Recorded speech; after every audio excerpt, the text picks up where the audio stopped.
பேர் புவன். நான் ஒரு 2 weeks 18 days முன்னாடி சிடிஎஸ்க்கு வந்தேன். 8th அன்னைக்கு March 8th அன்னைக்கு I met with an accident. வண்டி skid ஆகி a truck ran over my hip and I met with a pelvic fracture. So அதுக்கப்புறமா என்ன ஒரு ஜிஹெச் கூட்டிகிட்டு போனாங்க. அதுக்கப்புறமா இங்கே தான் உடனே கூப்பிட்டு வந்தாங்க. எங்கள் அப்பாவுக்கு ஏற்கனவே இங்கே ஒரு பிரகாஷ் டாக்டர் ஆர்த்தோபெடிக் அவர் தான் சர்ஜரி பண்ணார்.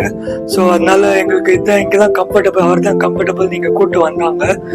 வந்துட்டு இனிஷியலாக பார்த்துட்டு சிடி ஸ்கேன் எடுக்கணும்னு சொல்லிட்டு பக்கத்தில் சிடி ஸ்கேன் எடுத்துகிட்டு வந்துட்டு இமீடியட்டாக சர்ஜரி போகணும் அப்படின்னு சொல்லி அன்னைக்கு நைட்டே 9:30 ஒரு எமர்ஜென்சி சர்ஜரி பண்ணி லேப்ரோட்டமி பண்ணி அப்புறமா இங்கே ராட்லாம் ஃபிக்ஸ் பண்ணியிருக்காங்க. அது ஒரு 9 hours சர்ஜரி போச்சு, 6 to 9 hours போச்சு. அதுக்கப்புறமா ஐசியூவில் ஷிஃப்ட் பண்ணியிருந்தாங்க. நான் ஒரு 8 to 10 days சர்ஜரி ஐசியூவில் இருந்தேன்னு நினைக்கிறேன். அதுக்கப்புறமா அங்கெல்லாம் எனக்கு கேர் எல்லாமே ஃபர்ஸ்ட் கிளாஸாக இருந்தது.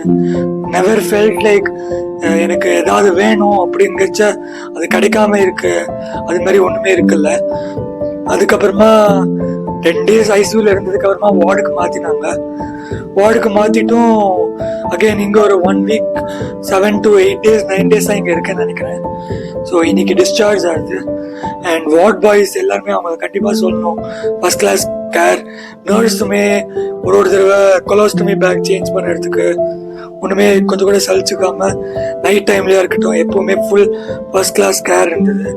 ஸோ பிரகாஷ் டாக்டருமே டைரக்டாக டெய்லி வந்து அண்ட்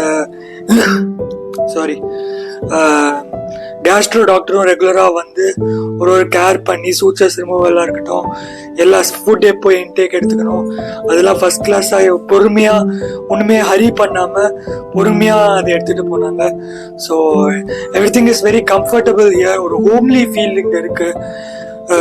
ஸோ கண்டிப்பாக வீட்டுக்கு போகிறது ஒரு ஹாப்பினஸ் தான். பட் இங்கே போறேனே அப்படின்னு ஒரு இல்லாமல் இங்கே விட்டு போகிறேன் அப்படின்னு ஒரு நார்மலாக தான் இருக்கு எனக்கு. So it's a very good experience. இங்கே கொஞ்சம் பெயின் ஃப்ரீயாக தான் இருக்குது. இங்கே பெட்டு எல்லாமே கம்ஃபர்டபுளாக தான் இருக்குது.